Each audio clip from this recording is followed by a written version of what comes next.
Hello again, ladies and gentlemen. Michael Matt for Remnant TV, coming to you from Vatican City in Rome. Today's daily press briefing for the big Synod on the Family included Cardinal Oswald Gracias from India, a member of the Synod's drafting committee, who said that the drafting committee had voted unanimously to accept the first draft of the final document that will be presented to the bishops so that they can go over it and actually study it tonight here in Rome. The Synod will resume Friday, tomorrow morning, to consider any necessary changes, and then on Saturday the bishop will meet to hear the final draft, to vote on the document paragraph by paragraph. There will also be a vote on the final document as a whole as well, and then it will be presented to the Holy Father. So it's confusing, but that's the schedule for the moment. Also today, the question of a healthy decentralization of church governance came up once again, with Cardinal Gracias confirming that the church is one universal body. But this also means, said the Cardinal, that there are diverse circumstances in this body. He said that as the church has to deal concretely with situations, it would be appropriate for episcopal conferences to deal with moral questions which occur in their context and in their diocese, and that bishops would then need to have the right training and assistance theologically and canonically to deal with the big moral questions. Now this sounds to me like setting up of some sort of national church model. The Synod on the Family is certainly talking about devolving the central governing power of the church in order to allow the bishops' conferences to take a greater role in determining how to deal with the big questions of faith and morals, such as divorced and remarried Catholics coming back into the sacramental life of the church. This sounds like a disaster to me, right out of the Protestant playbook, in fact. But this is Pope Francis's vision.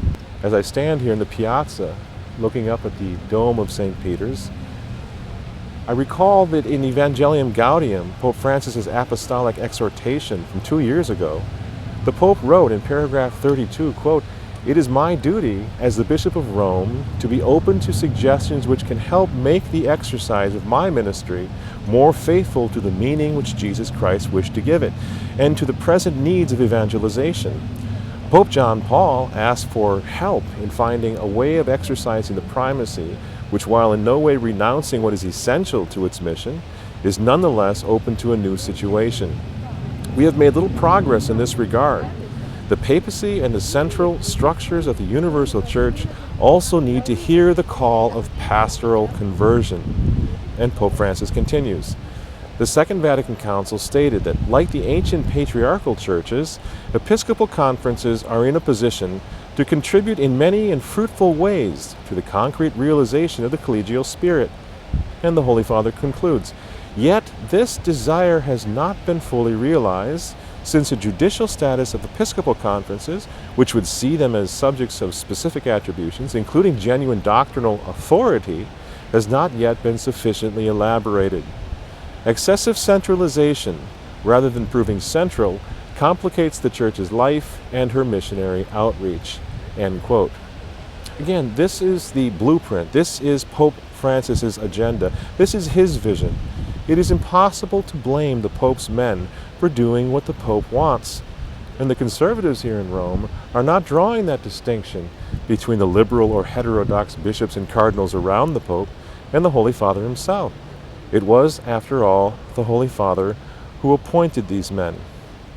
As one priest put it, quote, "It is beyond delusional to continue to claim after 2.5 years of this pontificate that the Pope is actually besieged by those manipulative, heterodox churchmen that he himself has handpicked to surround himself with. It is just jaw-dropping," end quote. Indeed, this synod is all about Pope Francis. He's the one that called for us all to make a mess, and yet he is the one who here in Rome seems to have done just that. This synod is a mess. And as it winds down, we can see that Pope Francis has created this with his own hand, and it doesn't show any signs of getting any better anytime soon. Will there be enough resistance among the more traditional Synod fathers to put all of this on ice for a time? Perhaps, but although the Synod on the Family is coming to a merciful end here in Rome, this is far from over. In fact, history may cast this synod as nothing more than the opening act, with the real end game being precisely this decentralizing of the governance of the church. We'll know in a few days, but tonight here in Rome, there's a sense of urgency to pray for the Holy Father, to pray for the Synod Fathers, and to pray that God will intervene before Saturday before the worst comes to worst here in Rome. For Remnant TV, I'm Michael Matt, and we'll see you next time.